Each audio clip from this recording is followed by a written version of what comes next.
Wow, wow, wow. I have been really watching this trend for a while. I think I really need to talk about it because it's so gross, it's not safe, it's dangerous, and it's not real. Putting your period blood on your face, on your skin. I have no words. I don't know what to say. But right now, I have to jump in because I've heard about this when I was young. When I first had my period, I was 14 years old. The word came around, from the older people. But that was how I'm 63 years old. So you can imagine how long was that? Like 14, 50 years ago. That was already the talk. So I am so surprised why this came up. So I'm right here to tell you. Don't ever do that on your face.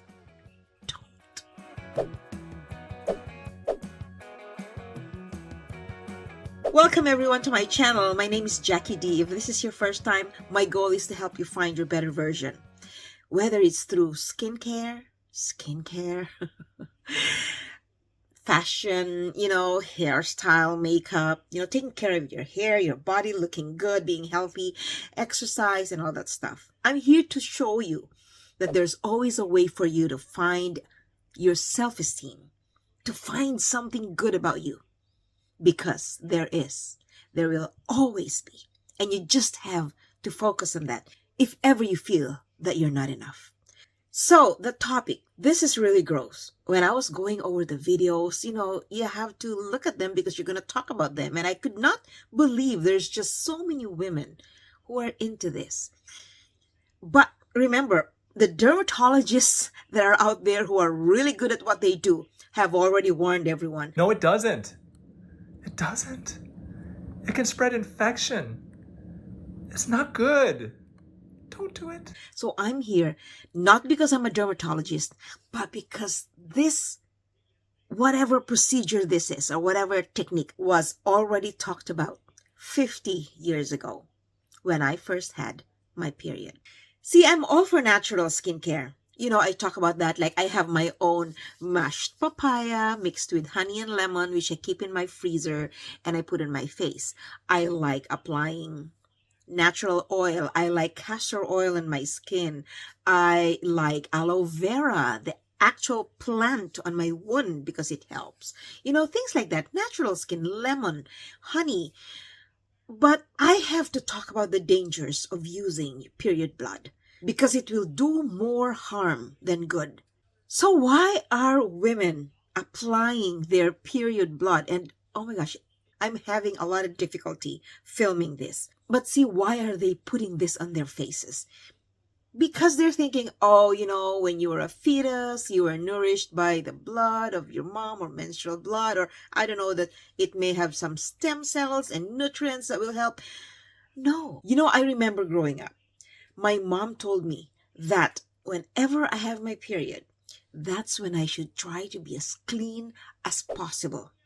And I probably don't want to go beyond that because it's going to be too much information. But this is when you have to shower. You have to really make sure you're clean. Because, in my experience, when you have your period, you smell more. I think that it's because of you're trying to release all of these toxins from your body. I feel that the smell goes through your sweat and your head and your hair. And that's why you have to be very, very hygienic. Menstrual blood is not good for your skin. Just a reminder that our menstrual blood, the reason why it's being flushed out of our body is because it is dirty. It is to be disposed. It's not to be reused. These are the harmful components found in your menstrual blood. Number 1, bacteria. Bacteria includes Staphylococcus and Streptococcus, which can cause infections. Number 2, dead skin cells and tissues. Just imagine, my mind can be so creative and so imaginative that I can puke just thinking about it. But dead, rotting tissues, your blood, parts of your menstrual blood, you'll have blood clots and things like that. It's not clean. It's dead. Your uterus sheds old cells. Not exactly a rejuvenating ingredient. It's like a snake that's, what do you call that? When the snake changes its skin? So that new skin. So all of this dirty, just imagine that's what you're going to put on your face. I really hope that this gross episode will gross you out if ever you were even considering putting your menstrual blood on your skin, especially on your face. You can smell that. Number 3, toxins and waste products. Your body removes impurities and you don't want to put those back on your face. Anything we expel, like sweat, our bowel movement, our dirt on the head, or nails, or, the list is long. But anything that you want to wash off from your body or that you're expelling from your body, you want to just get rid of those, right? Please do not put them back on my skin, please. And that includes your period blood. Number 4, hormones. There are those remnants that I call remnant hormones that you don't want to put back on your skin because that's unnatural. And of course, that's very, very dirty. So when I saw these videos, I go like, I could not even watch them. I tried to generate a photo of a face with blood using AI, and I used Canva, I used ChatGPT to try to generate an image, and they go like, no, we cannot. Based on our guidelines, we are violating policy. So even ChatGPT, even AI, even Canva, they do not like to create an image. That's a red flag, literally red flag. Some people would say, oh, but the ancient people did this. I tell you, if you're way younger than me, you'll probably call my age when I was 14 ancient, because that was like 50 years ago. Yes, I heard about that. Even my mom mentioned that, okay, people are doing this, but you know what? No, my mom made sure I was so clean during my period all the more. So I've heard that. And why do you think I've never done that? Why do you think I've never talked about that? And that's the reason why I'm talking about that now. Because I go, how is this? How is it that this is coming up when this was so gross 50 years ago when I was 14? So if you really like natural skincare, and I'm all for natural skincare, especially because when we buy skincare products, they're very expensive. Like my favorite Vichy moisturizer, that's like $60. And, you need them. You need moisturizer. And that's why I'm switching to Korean skincare. Not because Vichy is not good, because I love it. But Korean skincare is just as good and a little bit more affordable, right? And so here are my tips. If you really want to go natural, number 1, did you know that honey is very good for your skin? Honey. Now, just be very careful when you're buying honey. You want to check the label that it is good honey, right? Ask around. I have a friend who I buy honey from because they have a honey farm. And so I know that it's fresh from the honeybees, right? You know why honey is good? It actually hydrates the skin. It helps get rid of acne. And it's antibacterial. When you're coming up with colds or with sore throat, and then you take a teaspoon of honey, it helps. There you go. It's medicinal almost. So that's one, honey. Another one, papaya. Mash that rather. Papaya. Apply it on your skin. And you know what? You can't even use so much of papaya because just half a teaspoon of mashed papaya is enough to use as a mask on your skin. But I personally mix papaya, honey, and lemon all together. And lemon is very good in whitening your skin. That's an amazing, amazing home-based skincare. And it's safe because it's fruit and vegetables. Next, aloe vera. When I was younger, I can still have, but they all die now because I'm in Canada. When I was in the Philippines, I would have aloe vera plants. And did you know that if you have a wound, a scratch or an open wound, and then you cut the aloe vera stem and then you apply the syrup on it or the sap on it, it heals very quickly. And it's good for the hair, so it's good for the skin. I would say, because don't rub it on your face because of the sharp thing. I would peel it so that you only get the inside, and then mash it. Mash it and then mash it there. And it smells so clean. And of course, if you have a skin product that has aloe vera, then perfect. It's even better. So anything with aloe vera is actually good. Just make sure you read the label, know exactly where you're getting it from. Like this one, for example, I have my Farm Stay. This is made in Korea. And this is a cream that acts as a moisturizer. This is made of aloe vera, and I love the feeling of this one on my skin. And just make sure that after you apply, you let it dry a little bit before you put on your whatever else cream. So at night, when I use this at night, it smells so clean. I almost want to like eat it. When I put this at night, I make sure that I rub it completely until it's spread evenly, and then it dries up a little bit. Or I can just leave it a little bit moist, and then I apply my castor oil and jojoba oil on top of it. And then I sleep with it. I'm going to do another review of my castor oil later down the road, because I took a break from using castor oil for about 3 months. And because I said, okay, I'm going to observe, like I'm going to give my skin a break or things like that, which I should not have done. Because I noticed that in my videos, my skin it looked dried up. So I went back to using castor oil since 4 days ago. And I can tell you that my skin is more radiant again. It's the big mistake that I made. I am never going to stop using castor oil because my skin already went so good. It became so pretty. And then I stopped it. So why do you stop something that's good on your skin, right? Well, that's me. So hello. Here's another homemade remedy for your skincare. Oatmeal mask. What's it for? It's for exfoliating. I would mix oatmeal with honey and some yogurt, and then mix that. You don't want to just use oatmeal and honey because the oatmeal can be rough on your skin, right? So add yogurt and then just leave it on your skin for 10 minutes.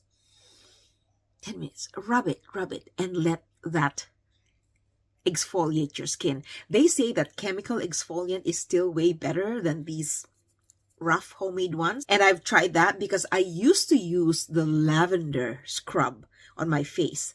It's by Lush, Bare Angels or Naked Angels or something. And I tell you, after using that for probably a month or so, because I would use it very frequently, like every day, sometimes twice a day. And so one day when I was in the shower, I go like, why does my skin sting? It stank so bad, I could not even touch it. I could not wash it and soap it. And I go like, I think my skin became so thin because of all the exfoliating that I did.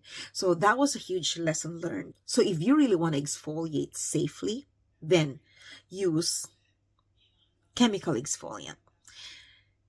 If you really have to use oatmeal, and not so much oatmeal, you're not eating the oatmeal, right? You're just putting it on your skin. So I would say a teaspoon or a heaping teaspoon, right? Mix it with honey and yogurt and then let it stay there. Let it stay. Another one, egg white.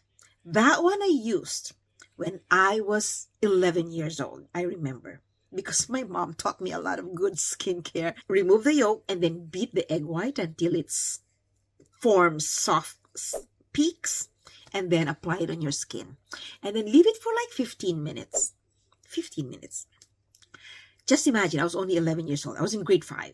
And then my dad came home. And then, came home from work late at night, 8 o'clock in the evening. And he was chatting with my mom, how his day went. And then, very nice. And then I come out, I was going to greet my dad. And I forgot that I had all this egg white on my skin. So it was like shiny and it was like pulling all. It appeared like my face had wrinkles. And of course, my dad sees me and I go like, oh, and I go like, Jacqueline, what is that on your face? Oh my God. I went to the washroom and rinsed my face right away. I totally forgot I still had the egg white. Another one, green tea toner. Heat water. It's almost like you're drinking tea and then boil the tea, or dip the tea leaves and things like that, and then filter. And then once you have the tea there, let it cool down and then use it as a toner.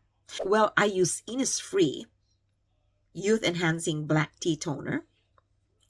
And it's the same concept. It's tea. A toner serves as a good base so that if you're putting anything on your face, you've already had toner. But make sure you've washed your face. Always. That's always the default. Before you put anything on your face, before you do any skincare routine, make sure that you have washed your face thoroughly, and washed it right. And that was in one of my videos, which went viral. And I'm so happy. I always share that. That video is right here. Watch that video because that is really an effective way of washing your face. Another one I'm going to share with you is rice water. This is actually a Korean and Japanese concept. You can do your own rice water, like wash rice. I would wash it first and then throw away the first washing and then wash it a second time. Let it stay a little bit and then save that rice washing, right? Put it in the fridge. And then every morning you can just, wash your face with that. When I was younger, newly born babies or 1 year old, they were fed with the water from boiled rice. When you're boiling rice and then there's water, it's boiling, the rice is almost cooked, right? You get some of the rice water and save it and then give that to the toddlers. It was medicinal. It helped with gut issues, things like that. So, and it's rice, right? So it's also safe to put it on your face. I actually have rice water from powdered rice that I bought from one of these Japanese fairs in Vancouver. So I'm so excited. One day I'm going to share about that because there's just so many. I try so many things because if it works, why not, right? And if it's something new and I haven't tried it, I'm going to try it because, I'm 63 years old. I feel like I've already been there. I've tried that. And maybe there's no harm in doing another one. And then maybe I can share it with the people who are watching, right? Because I'm here to actually show you how it's being done because I'm your guinea pig. You know why? My skin is a little thick, meaning my skin is not very sensitive. So I hope you're liking this episode. If you do, don't forget to hit the like button. Comment and let me know if you have tried it or it's really gross, but let me know. I want to know and let me know how it went, and then share this with someone who you think might be needing some help with skincare and wanted to do some home remedy skincare. And if you haven't done so yet, subscribe to my channel. I try to make my channel very informative and fun and engaging and inspiring because I tell you, life is short. And just because we're older doesn't mean we don't want to look good, right? In fact, sometimes our self-esteem is affected when we're getting older, especially when we see younger women. And again, don't ever compare yourself with younger women because they're still on the way and we're already on our way back. So we've been there and we're in a position to tell them, like, look, this is how it goes. This is how it goes. That's actually how I feel right now. I used to be so ashamed of my age, but now thinking that I am in a position to share my story, it makes me feel so empowered. And that's why my channel was born. And that's why you're here. That's why you're here. Okay. So there you go. That's my tip for this episode. Don't forget to follow me on my other platforms. I have TikTok at The Real D. I have Instagram at The Real D, and my Facebook page, Building Your Self-Esteem. No. Building Self-Esteem on social media. I keep forgetting it's just building self-esteem, not building your self-esteem. So, anyways, it's getting colder. My brain is a little bit sleepy now because it's getting late. I'm filming this because I didn't want to not film this. I wanted to actually share this as soon as possible because these videos showing menstrual blood on the face, they have to stop. Listen, ladies, I've heard about this 50 years ago, and I would have done it if it was good. Nah. Thanks for watching. I hope to see you again soon. Bye for now.